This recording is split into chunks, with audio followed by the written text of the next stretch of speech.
Cats vomit क्यों करते हैं, इसका बहुत सारा रीज़न हो सकता है।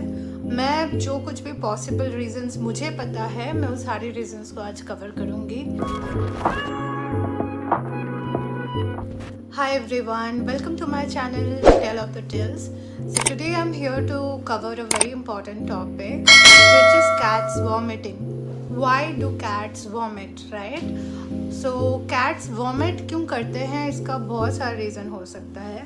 मैं जो कुछ भी पॉसिबल रीजंस मुझे पता है, मैं उस सारे रीजंस को आज कवर करूँगी। मुझे लगभग 5 मेन रीजंस पता है और मैं कॉमन से जो सीवियर रीज़न तक हो सकता है as basic towards the severity मैं जाऊंगी। सबसे पहला रीज़न जो देखा जाता है कैट्स या छोटे किटन्स में, वो है कि जब वो लोग मदर मिल्क से वीन्ड होते हैं और खुद से खाना स्टार्ट करते हैं, हम लोग अपने अपने तरीके से नए नए फूड इंट्रोड्यूस करते हैं, उस टाइम पे वो उनका जो एपेटाइट है वो थोड़ा बहुत डिस्टर्ब हो जाता है। तो उस टाइम पे अगर बहुत देर तक किसी कैट या किटन ने खाना नहीं खाया या फिर किसी खाने के कारण, जैसे बहुत लोग ऐसे होते हैं कि काऊ मिल्क दे देते हैं, थोड़ा बहुत पानी में डाइल्यूट करके भी काऊ मिल्क दे देते हैं, जिसके कारण क्या होता है, गैस फॉर्म हो जाता है। Because cats can not digest cow milk, that is a complete no no. उसमें लैक्टोज रहता है और लैक्टोज बहुत ज़्यादा कैट्स के लिए इनडाइजेशन क्रिएट करता है, जिसके कारण अल्टीमेटली वॉमिटिंग स्टार्ट होती है। कुछ कैट्स को काफ़ी सारे ड्राई फूड से भी एलर्जी हो सकते हैं, कुछ कैट्स को कुछ पर्टिकुलर ब्रांड के फूड डाइजेस्ट नहीं होता है, इसके कारण भी होता है। तो बेसिक जो रीज़न यहाँ पे है वो है कैट के बॉडी के अंदर इनडाइजेशन और गैस क्रिएट होना, जिसके कारण वॉमिटिंग होती है। तो ये वॉमिटिंग दिखने में बहुत ही नॉर्मल तरीके का होगा, कोई स्मेली ऐसा कुछ नहीं कि कोई बहुत ज़्यादा स्मेली वाला वॉमिटिंग है, स्मेल कर रहा है, ऐसा कुछ नहीं है। नॉर्मल वाइट कलर का या तो येलो कलर का फोम लाइक टेक्सचर होगा उसका, जैसे कि फेना फेना टाइप, जैसे आप डिटर्जेंट घोलते हो या फिर कोई सर्फ वगैरह घोलते हो, जैसे एक फोम क्रिएट होता है, राइट, वैसा टाइप दिखने में होगा। और ये फ्रिक्वेंटली हो सकता है, मतलब आधे आधे घंटे में हो रहा है, ऐसा हो सकता है। तो ये रहा पहला रीज़न। सेकंड रीज़न, ये वॉमिटिंग दिखने में सिमिलर ही होगा, बट इसका रीज़न सिर्फ गैस नहीं, इसका जो मेन रीज़न है वो होता है वर्म्स। अगर कैट्स या किटन्स का ड्यूवॉर्मिंग प्रॉपरली नहीं हुआ है या फिर ड्यूवॉर्मिंग के प्रॉपर स्केड्यूल को फॉलो नहीं किया गया है, एक बार ड्यूवॉर्मिंग करवाने के बाद साल भर छोड़ दिया, 6 महीने छोड़ दिया, ड्यूवॉर्म्स किया ही नहीं, और आपको लगा कि मैंने तो उसको अच्छे से खिलाया है, आपको पता नहीं हो सकता है कि उसके बॉडी में फ्लीज है, क्योंकि वो लोग अपने आप को सेल्फ ग्रूम करते हैं। तो फ्ली या फ्ली डर्ट या फ्ली एग्स जब वो लोग ग्रूमिंग के थ्रू कंज्यूम कर लेते हैं, तब अंदर जाके वो छोटे छोटे कीड़े में कीड़े में कन्वर्ट हो जाते हैं। वो कीड़ा क्रिएट होता है बॉडी के अंदर, जो दिखने में अर्ली स्टेज में जो लार्वा टाइप का होता है ना। This is by the way my baby and her name is litti. वो जो छोटे छोटे कीड़े क्रिएट होते हैं, वो दिखने में राइस ग्रेन की तरह होता है, वाइट कलर का छोटा छोटा, और वो जब फुल्ली ग्रोन हो जाता है, मैच्योर्ड हो जाते हैं बॉडी के अंदर, तब वो दिखने में एक धागे की तरह होता है, वाइट कलर का, या फिर कलर जो भी हो थोड़ा सा बड़ा हो सकता है, और वो बॉडी के थ्रू, मतलब बॉडी से सारा न्यूट्रिएंट्स जो है वो वर्म्स अब्जॉर्ब कर लेते हैं, जिसके कारण आपका कैट्स बहुत ज़्यादा खाना खाएगा और आपको ऐसा भी फील हो सकता है कि अरे मेरा बच्चा बहुत अच्छे से खाता है, फिर अचानक से वॉमिटिंग क्यों कर रहा है। क्योंकि जब वो कीड़े बॉडी के अंदर बहुत ज़्यादा हो जाता है और ड्यूवॉर्मिंग नहीं होता है, तब वो कीड़ा ना एक टाइम के बाद बॉडी के मतलब स्टमक से ऊपर की ओर आने लग जाता है। तो उस टाइम पे क्या होता है, that is the early stage of worm toxaemia, जिसका एक सिम्टम होता है वॉमिटिंग। और वो वॉमिटिंग भी तब होगा जब कीड़े ऊपर आने के कारण आपका बच्चा एकदम से खाना कम कर देगा, मतलब उसका एपेटाइट कम हो जाएगा, all of a sudden, overnight भी हो सकता है। तो खाना कम हो जाएगा और फिर फ्रिक्वेंटली वॉमिटिंग स्टार्ट होगी। वॉमिटिंग जो है उसका जो टेक्सचर है वो दिखने में सेम होगा जैसे गैस वाला वॉमिटिंग होता है। येलो कलर का भी हो सकता है, वाइट कलर का भी हो सकता है, ऐसा कुछ नहीं है कि बहुत स्मेल करेगा एंड ऑल दैट, ऐसा कुछ नहीं है, बट फ्रिक्वेंटली वॉमिटिंग करेगा यहाँ पे। और पहले वाले रीज़न में, गैस वाले रीज़न में, जो एक कॉमन दवाई है वो है रैंटेक्स सिरप। टैबलेट नहीं है, सिरप है, और सिरप कौन सा डोज कहाँ पे फॉलो करना है, किटन को कितना देना है, कैट्स को कितना देना है, वो आपका वेट आपको बता सकते हैं, वो मैं नहीं बता सकती। बट हाँ, सिरप और जो भी मेडिसिन है उसका नाम मैं डिस्क्रिप्शन में ज़रूर मेंशन करूँगी, so please check the description once you watch the full video. तो इसमें सबसे पहले जो आपको करना है वो है रैंटैक सिरप देना है, दोनों ही केसेस में, चाहे वो गैस वाला कंडीशन हो या वॉर्म्स वाला हो। सेकंड जो देना है, वॉमिटिंग को तुरंत स्टॉप करने के लिए आपको ऑन्डम सिरप देना है। अगर ऑन्डम सिरप अवेलेबल नहीं है, ऑन्डम सिरप भी एक बेबीज़ का आता है, ह्यूमन मेडिसिन है, आपको किसी भी मेडिकल स्टोर में मिल जाएगा। रैंटैक सिरप भी मिल जाना चाहिए किसी भी मेडिकल स्टोर में। ऑन्डम सिरप की जगह एक स्प्रे भी आता है, वो भी मैं मेंशन कर दूंगी उसका नाम। और कोई भी एक दवाई आप यूज़ करिए जो भी आपको मिलता है, उसका डोज आपको आपका वेट बता सकते हैं। नॉर्मली एक पर्टिकुलर वेट और एक पर्टिकुलर एज तक का एक सिमिलर एक डोज होता है, जो कि मैं डिस्क्रिप्शन में मेंशन करूँगी। तो ये दवाई आप देंगे वॉमिटिंग को रोकने के लिए। थर्ड थिंग जो आपको फॉलो करना है इन बोथ द केसेस, चाहे वो वॉर्म्स वाला हो चाहे वो गैस वाला कंडीशन हो, थर्ड थिंग ये है कि उसको फोर्स फीड नहीं करना, ज़बरदस्ती उसको खाना खिलाने की कोशिश नहीं करना है। अगर गैस वाला कंडीशन है तो वो खुद से ही वो पानी पिएगा, खाना वाले वो खाना ना चाहे या खाना कम कर दे, पानी वो पिएगा। तो वहाँ पे आपको क्या करना है, आप उसको चिकन ब्रॉथ दे सकते हो, कुछ लिक्विड सा लाइट सा कुछ खाना दे सकते हो, वेट फूड दे सकते हो।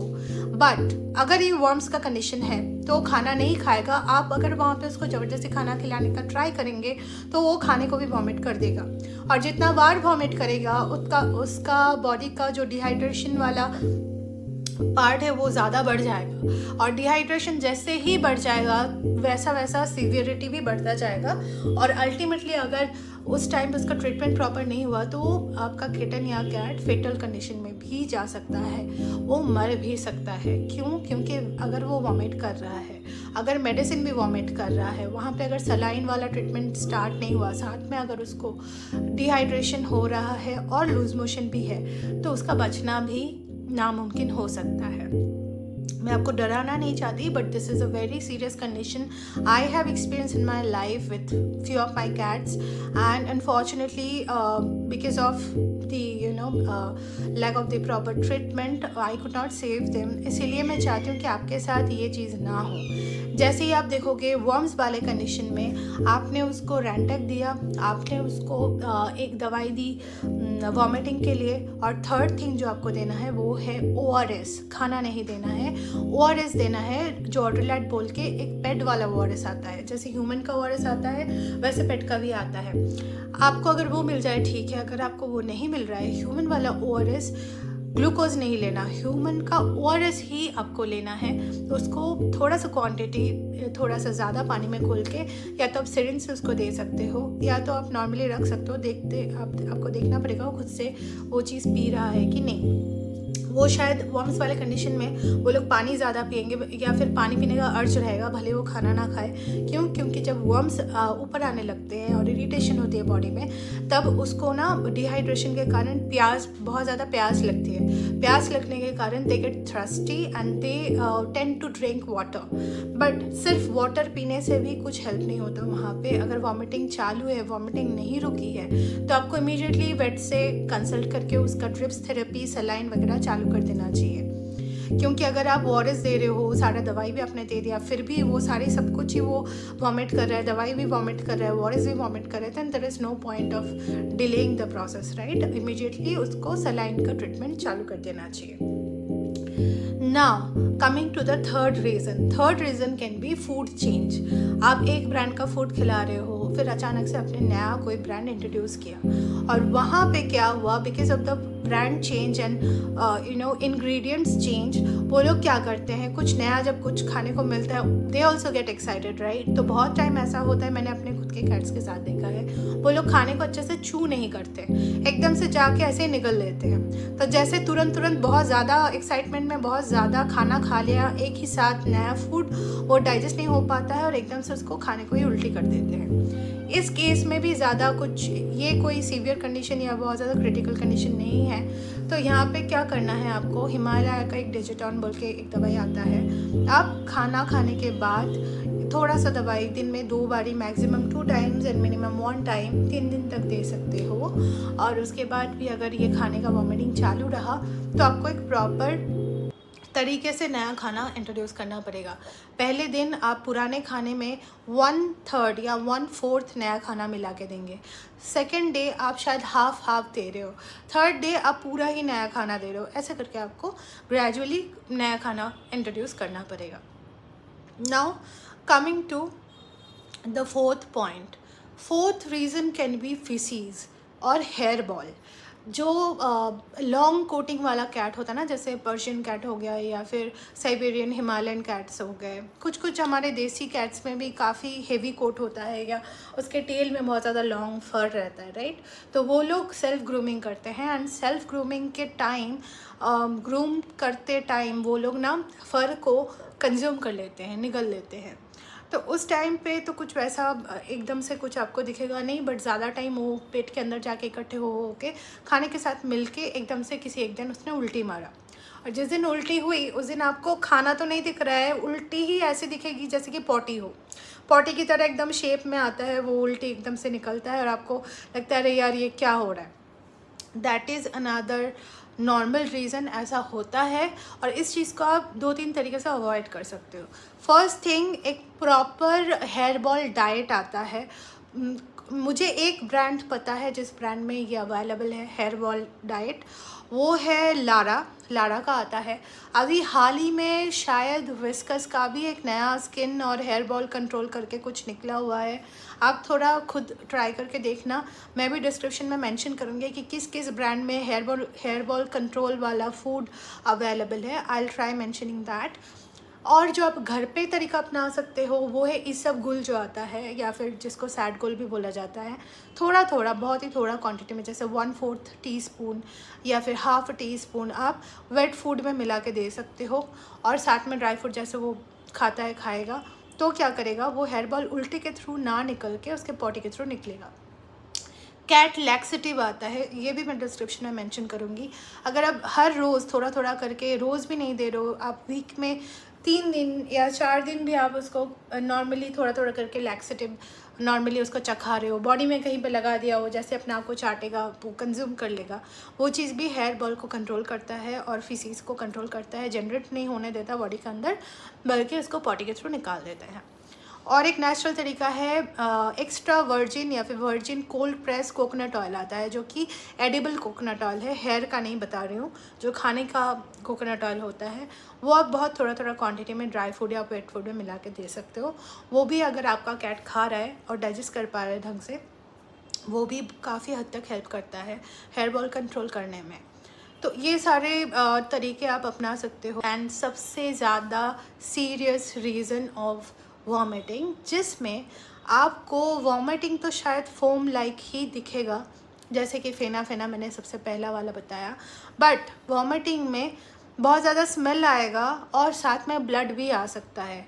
उसके साथ ब्लड वाला स्टूल भी पास होगा, जो कि लिक्विड ही स्टूल होगा, मतलब उसको लूज मोशन लगेगा ब्लड वाला। अगर दोनों में से किसी भी एक जगह से ब्लड आ रहा है, काफ़ी टाइम ऐसा होता है कि कॉन्स्टिपेशन के कारण या फिर कोई अंदर का और ऑर्गन रिलेटेड प्रॉब्लम, किसी का URI, किसी का UTI इश्यूज़ होता है, बहुत सारे रीज़न के कारण भी बॉडी में ब्लड आ सकता है।